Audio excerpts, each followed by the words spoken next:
আমার সকল প্রিয় ভিউয়ার্সদেরকে ভালোবাসা ভরা সালাম জানাই। আজকে আপনাদের সঙ্গে শেয়ার করব সাবুদানার পাঁপড়। বাচ্চা থেকে বড় সকলেই পাঁপড় খেতে খুবই পছন্দ করে। যেভাবে আমি এখানে পাঁপড় বানিয়ে নিয়েছি, এইভাবে পাঁপড় বানিয়ে নিলেই একদম পারফেক্ট দোকানের মতো পাঁপড় বানিয়ে নিতে পারবেন। তাহলে আসুন দেখে নেওয়া যাক। প্রথমেই একটা বোলের মধ্যে আমি 200 গ্রাম সাবু নিয়েছি। ছোট দানার যে সাবুটা পাওয়া যায় সেটাই আমি নিয়েছি। সাবুদানাগুলোকে ভালোভাবে ধুয়ে নিতে হবে। 2 থেকে 3 বার খুব ভালোভাবে ধুয়ে নেব। সাবুদানা খুব ভালোভাবে ধুয়ে নিয়েছি। দিয়ে দেব জল। 1 কাপের একটু বেশি জল দিয়ে দিয়েছি। এইভাবে আমি ভিজিয়ে রাখবো 2 ঘন্টার জন্য। সাবুদানাকে আমি ভিজতে দেব। ফিরে আসছি 2 ঘন্টা পর। ফিরে এসছি 2 ঘন্টা পর। সাবুদানা এখানে আমার পুরোপুরি ভিজে গেছে, সমস্ত জলই টেনে নিয়েছে। তবে সাবুদানার ধরন হিসেবে টাইম কম বেশি লাগতে পারে।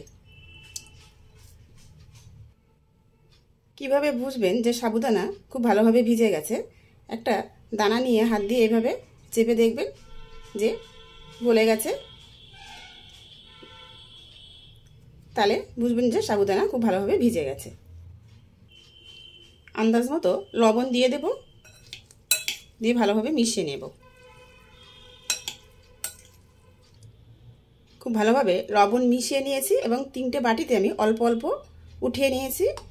3টে বাটিতেই একটু ফুড কালার দিয়ে দেব। দেব রেড ফুড কালার, মিশিয়ে রাখবো। অরেঞ্জ ফুড কালার আর দিলাম গ্রিন ফুড কালার। 3 রকম কালার দিয়ে আমি 3টে বাটিতে রেডি করে নিলাম। কালার দেওয়াটা সম্পূর্ণ অপশনাল, জাস্ট দেখতে একটু সুন্দর লাগবে তাই দিয়ে দিলাম। আপনাদের পছন্দ না হলে দেবেন না। এখানে নিয়েছি কিছু শিশিরের ঢাকনা বা কৌটোর ঢাকনা। আজকে আমি সাবুদানা পাঁপড় এই শিশিরের ঢাকনাতেই বানিয়ে নেব।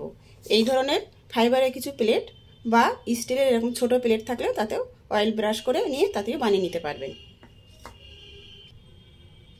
সব ঢাকনাগুলোতে আমি একটু অয়েল ব্রাশ করে দেব।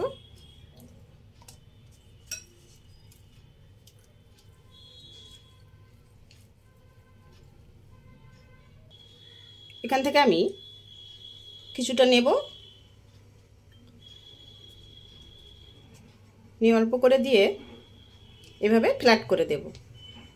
চেষ্টা করবেন সিঙ্গেল লেয়ার করে দিতে।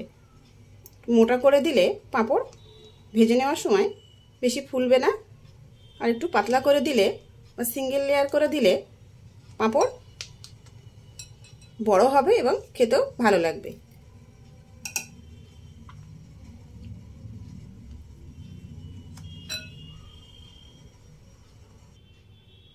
সাদা সাবুদানাগুলো খুব ভালোভাবে সমস্ত ঢাকনায় বিছিয়ে দিলাম। এবার কালারিংগুলো অল্প অল্প করে ছড়িয়ে দেব।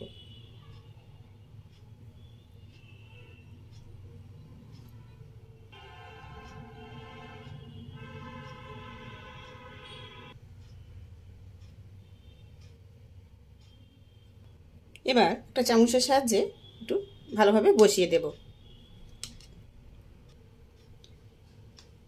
গ্যাসের চুলাতে একটা পাত্রে আমি আগে থেকেই জল গরম হতে বসিয়ে রেখেছি। সবগুলো রেডি করে নিলাম। এবার ভাপাতে দিয়ে দেব। জলের পাত্রের উপরে এই ধরনের একটা তারের নেট বসিয়ে দিলাম।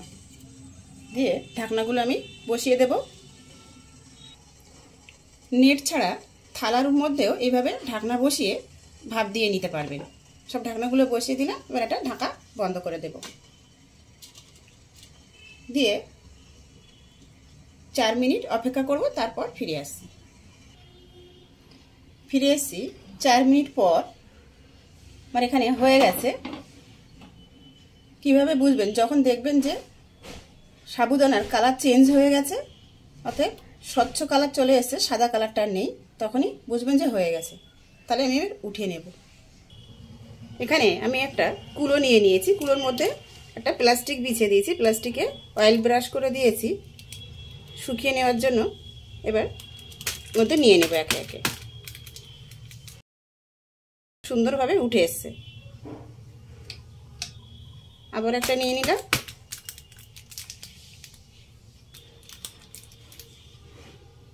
সবগুলোই আমার খুব সুন্দরভাবে ছেড়ে এসছে। ঢাকনাতে তেল লাগিয়ে নিয়েছিলাম, তাই সহজেই ছেড়ে এলো। তাহলে এই বাকিগুলো একই রকমভাবে বানিয়ে নিয়ে শুকিয়ে নিয়ে ফিরে আসছি। সমস্ত পাঁপড়গুলো 3 দিন খুব ভালোভাবে রৌদ্রে দিয়ে শুকিয়ে নিয়ে ফিরে এসছি। এখানে একটা কথা বলে রাখি, প্রথম দিন পাঁপড়গুলো বানিয়ে রৌদ্রে দেওয়ার পর থেকে 2.5 ঘন্টা বা 3 ঘন্টা পর পর পাঁপড়গুলো একে একে উল্টে দেবেন, তাহলে পাঁপড়গুলো খুব ভালোভাবে শুকিয়ে যাবে।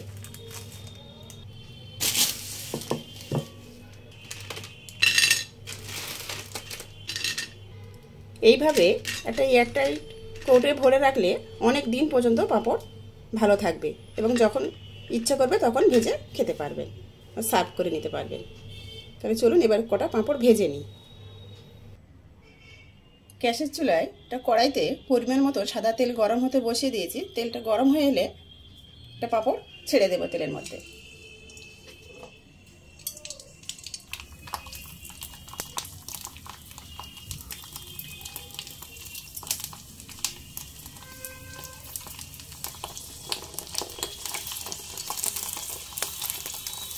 মিডিয়াম ফ্লেমে ভেজে নেবেন, তেলটা খুব ভালোভাবে গরম করে নেবেন, এবার মিডিয়াম ফ্লেমে ভেজে নেবেন।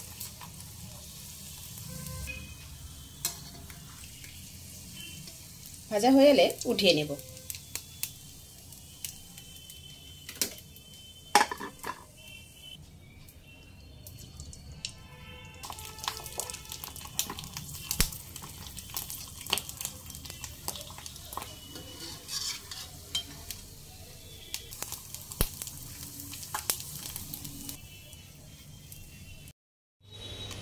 এর আগে আমার চ্যানেলে চিড়ের পাঁপড়ের রেসিপি দেওয়া আছে, আপনারা চাইলে দেখে নিতে পারেন।